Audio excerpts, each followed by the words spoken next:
8768. Excessively rich or lean idle mixtures result in A. Too rapid completion of combustion. B.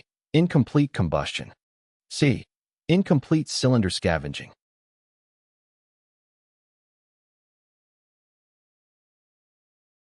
The correct answer is B.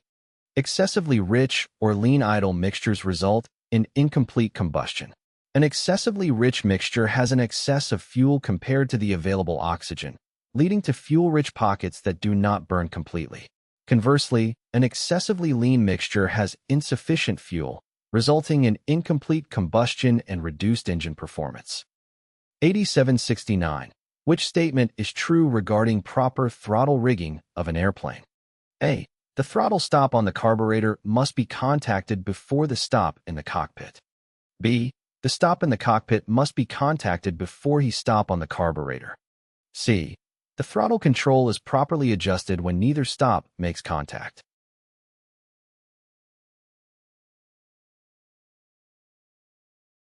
The correct answer is A. The throttle stop on the carburetor must be contacted before the stop in the cockpit for proper throttle rigging.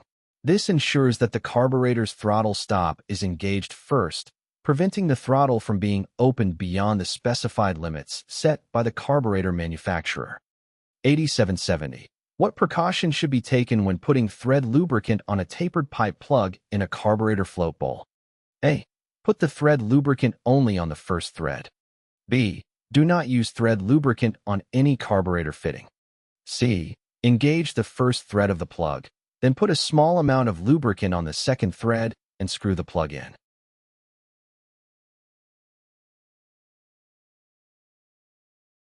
The correct answer is C. When putting thread lubricant on a tapered pipe plug in a carburetor float bowl, the proper precaution is to engage the first thread of the plug and then put a small amount of lubricant on the second thread and screw the plug in.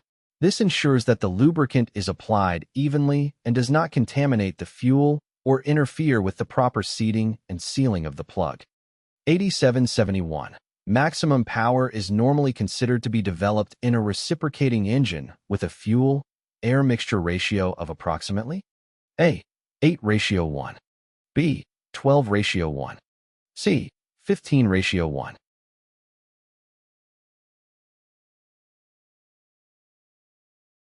The correct answer is B.